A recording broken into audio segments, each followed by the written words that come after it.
From a context perspective, I'm going to start out with a question, two questions for you, Stephen. Let's go back a few thousand years ago. As we were evolving as a species, the way we led our lives was primarily in villages where there would be a mayor and the head of a village council, male and female. And for much of our history, we have led a life or a society where there's been a balance between the yin and the yang, the male and the female. A few thousand years ago, 4,000 or 5,000 years ago, as we started evolving and moving into towns and then cities, and with the advent of the monotheistic faiths, society has become more and more yang-oriented. Which is good. It's created scaling, it's created abundance, but it has also created a lack of balance around care and nurturing and healing. And so I have two questions for you based on that context. The first one is about you. You began your career as a banker and a consultant in very yang-dominated industry. You then moved to an industry of nurturing and caring. What was it in your life that created that shift or that internal desire to make that move? Do you ever feel like you're in a therapy session?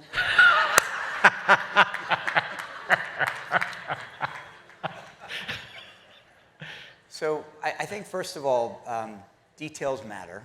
And while I worked in a major consulting firm and I worked at a major financial house, my focus in each of those two places was in healthcare and education.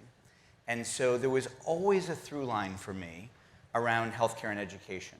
But I suppose that doesn't answer the question of, so why did I care so much about organizations and activities that mattered so much in the impact of the lives of others? And I think that really comes from my father. So this is really where the therapy does come in, I guess. He taught me and my sister from a very early age that anything at any time could be taken away from you. But the one thing that could be never stolen from you was education. And so at very, very early days, we were taught the value and the importance of education and the value of using that education in service of others. And so for me, it has been a through line for my entire career. And I have always thought about the work that I do as a vocation and the impact that I am able to have on others as the scorecard. And so that's really how I've always thought about it. And so if you think about it, because I'm fortunate, I've been in quite a few Fortune 500 companies. I know a lot of leaders of nations, large organizations, and the like. And there is a common trend that exists, and that is your primary motivation is your guiding principle. So most corporate leaders worship or pay homage to profit extraction above everything else. Somehow or the other, with the possible exception of Patagonia, Bright Horizons has figured out a way to scale care and nurturing. Now, you weren't there at the start. You came in through an acquisition, which means that you had the skills and the ability to navigate that new environment and continue the tradition of scaling care and nurturing, which possibly might be the only organization on the planet that's doing that. Like, what is in the ethos of the organization that allows that to flourish and grow? Yeah. So for those of you less familiar with Bright Horizons, and I hope that's many few of you since you're all HR professionals, and our audience for the services that we offer starts with employers. But when we think about the scaling aspect of what we do, we always start with the micro before we get to the macro. So I think the way you set that up is really interesting. We start with a really child-centered focus. And in the work that we do in workforce education and tuition assistance, we start with the learner, the adult learner. And so when you start with the individual who ultimately is going to benefit from the work that you do, and at the same time you focus on those who are going to be serving, right, the teachers or the counselors, I think that has been our recipe for scaling. We have always focused on our culture. We have always focused on being an employer of choice because we recognize that if we don't have the best practitioners, if we don't have the best teachers, there is no way that we're going to be able to deliver the quality that we are looking to deliver for those who use our services or the employers who support our services. And so as we've scaled, we've never lost track of the importance of that.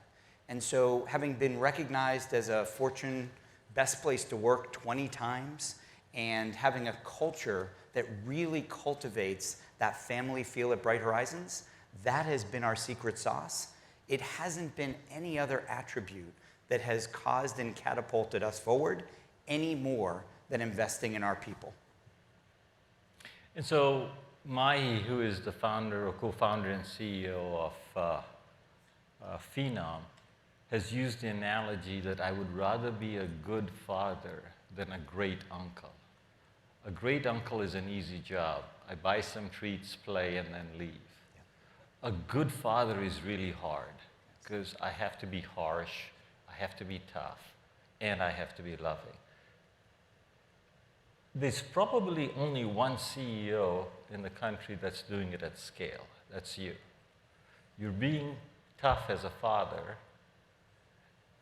You also have the reputation, and I know this, you know a ton of people by name. You know the recipes of people's soups, for God's sakes. Like, how do you do it, Stephen? Like, how do you do it?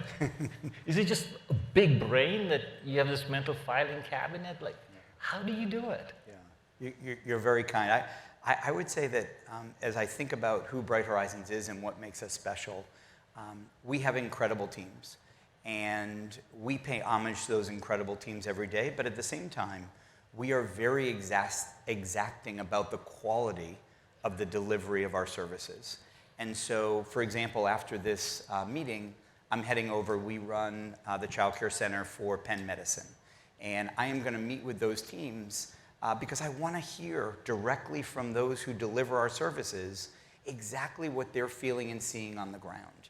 And for me, it's not that I have the opportunity, and I do, to meet with lots of CEOs and CHROs from leading companies, many of whom are in this audience. But for me, where I learn the most is when I'm out actually where our services get delivered. And so I think I have a huge advantage in that I spend a tremendous amount of my time out with the individuals, the teachers, the practitioners, who are responsible for the great care and education that we deliver every day. Now, of course, I value the time that I have. So again, I have a meeting with a leading CHRO this afternoon in Philly, but that time will be really different to me than the time that I get to spend rolling around on the floor, spending time with children, and ultimately spending time with the teachers who do, I promise you, the hardest work that gets done in this country. I'm going to shift subjects. I'm an old calcified human, as you can tell. And I've been around the HR circles for a long time. And a common refrain for 30, 40 years is, we want a seat at the table. I've always been confused by that statement because decisions aren't made at the table. Decisions are often a convoluted, sometimes orchestrated dance. And in a corporate environment, the lead dancer is the CEO, namely you. But you have numerous partners along the way in the dance of decision making. What are the key attributes you look for in identifying and strengthening those partnerships? It's a great question, and I'll personify it first and foremost HR, given the audience here. If I were to make one observation that I hope you take away, from the CEO's perspective, HR's time is now. There has never been a time where HR is more important to every organization than today. And so as HR practitioners, I would just encourage you to lean in and take advantage of this incredibly unique time, right? There have been times where finance ruled, right? And the numbers ultimately were what people focused on. And then there were times where it was all about growth, sales, and marketing and the such. Today is the time for HR.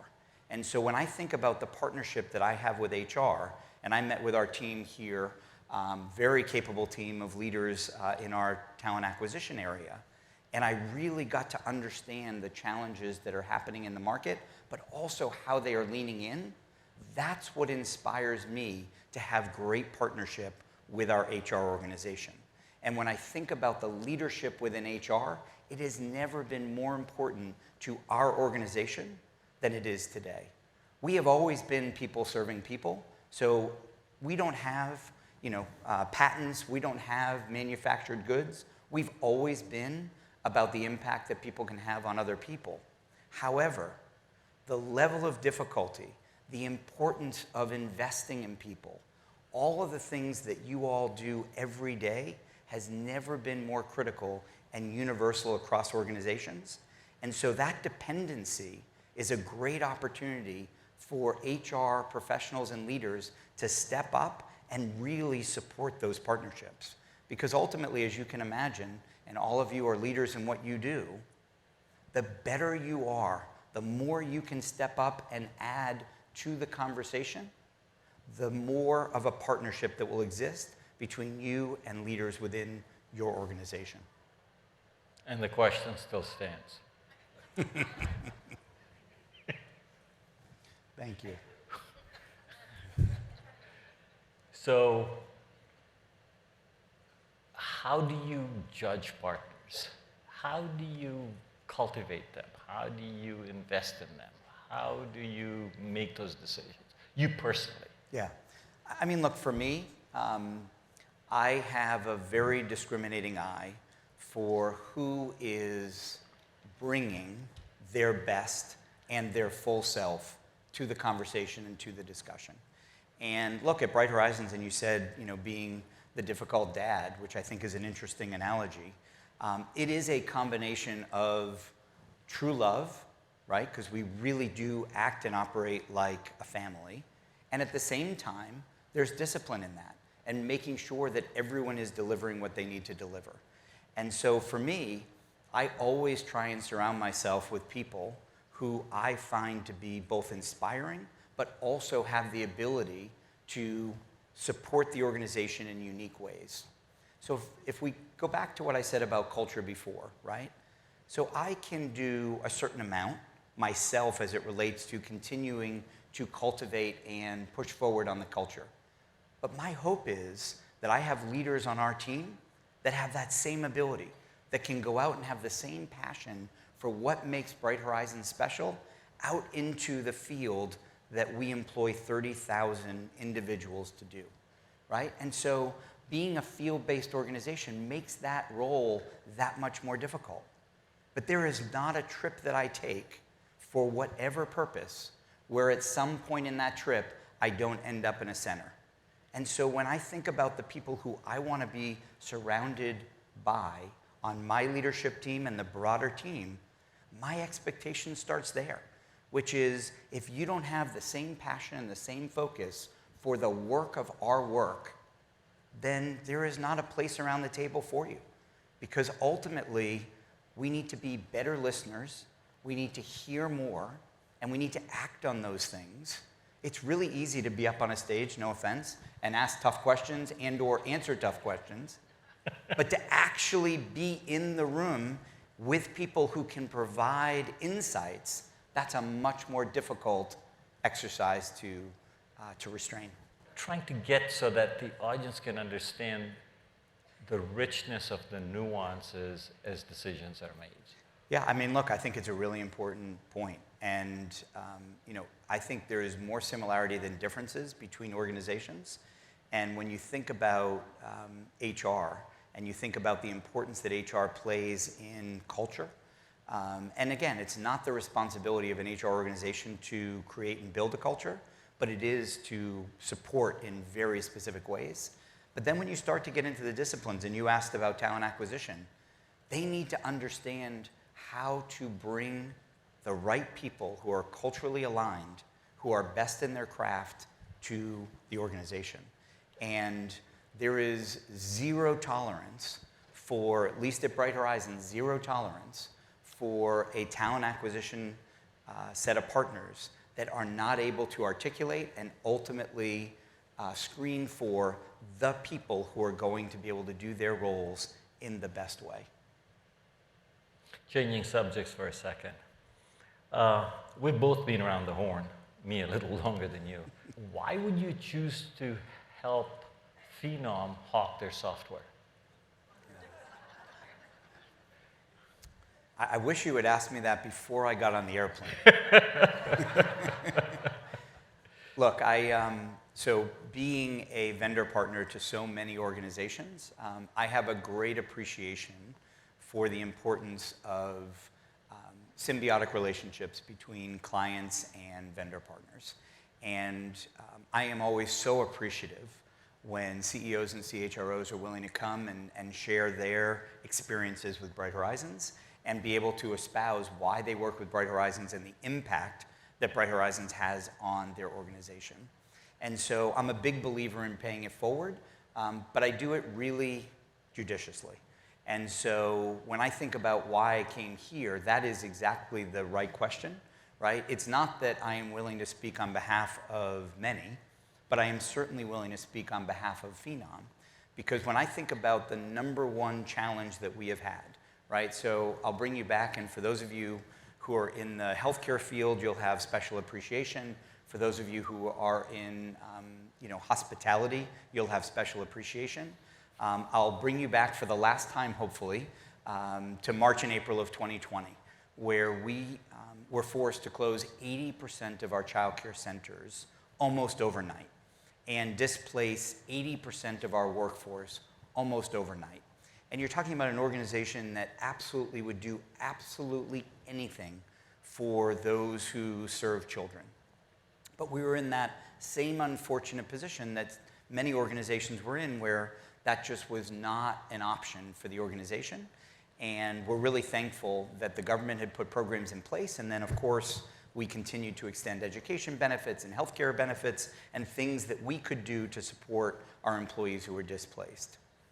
But the reason I start the story there is because we've made a huge comeback, right? Care and education in this country has been decimated as it relates to the sector and the ability for families to secure care. 15 to 25% of all childcare centers have permanently closed through this pandemic period. And so the reason I start there is because starting back in 2020, the back end, we started reopening our centers. And at that time, we had a need to attract back and new thousands and thousands of teachers at a time where people were really nervous to be working on the front line. And it was Phenom who came to support us and help us to think about how to change our practices, right? Because we were doing incremental hiring during good times, and now we had a level of volume that we as an organization had never seen before. And so when I think about the importance of what we had to accomplish and the importance of the partnership that we enjoyed and continue to enjoy with Phenom, when I was asked to present on their behalf, I thought about all of the people who stepped up during COVID to support Bright Horizons, And Phenom was very high on that list. And so the quick answer is, that's why I'm here, is because we have been able to garner thousands and thousands and thousands of teachers back to the Bright Horizons family through the great work of our alumni portal and program that we partner with Phenom on. We've been able to do it through the high volume recruiting engine and web experience that we've been able to provide candidates. And we're coming back. And so 99% of our centers are now reopened, serving families. And again, with the exception, I would argue, of healthcare institutions, and I would put education and healthcare together, this is the very fabric of our society. And the fact that we've been able to hire so many teachers to come and join Bright Horizons is a great reflection for society, a great thing for working parents and their employers, and it's been a great partnership with Phenom. So it seems like the operative word here has been partners, right? Partnerships, we talked about everything from HR partner to financial partner. The foundational trust or partnership is, foundational level is love and trust. When you were going through the speed round and now showing gratitude to Phenom, describing them as one of the chosen few, a sidebar conversation for you. When you feel that love and gratitude to your partners, how frequently do you express it? So we probably express it in equal parts with the focus around disappointment and feedback, right? And so I think it's really important to have really open dialogue. And again, in our organization, we're big believers that feedback is of two flavors, and they need to come in equal amounts. The reality is that a lot of the partnership, and Phenom being a great example, has been terrific. And we've worked really hard to make that work. And at the same time, and I say this to our teams all the time, at Bright Horizons, we're not in a zero defect business. Phenom is not in a zero defect business. But how you recover from that is really important. And so when we have a breakdown or Phenom has had a breakdown, it's how each of us responds to that and responds to the feedback in the midst of that that becomes critically important. And so, Rudy, I would say it's in equal parts, and I think you can't have one without the other, because no partnership is perfect. On the other hand, how you provide the compliments when they are warranted, and by the way, they are well received because they're not given out easily or lightly, and at the same time, the feedback's really important, and how that is received, onboarded, and acted on is critically important. And now, how do you do that individually? Do you send out letters of love and trust and gratitude? Do you do it verbally? Like, how do you, in your mind, do you distinguish between appreciation and recognition at an individual level from Stephen to my learning partner or whomever it might be? Like, how do you personally lead your life in that domain? Yeah. So again, I think this is appreciation and recognition is a team sport. That said, I think that if you asked people, one of my sort of hallmarks or something that I spend a disproportionate amount of time on is appreciation. So it is not unusual in a given day for me to send individual emails to a center director or to one of our college coach counselors or to an EdAssist person who has gone above and beyond. I think that individual recognition goes a tremendous way in helping people to know that the work they do is important and the work that happens at Bright Horizons really is important.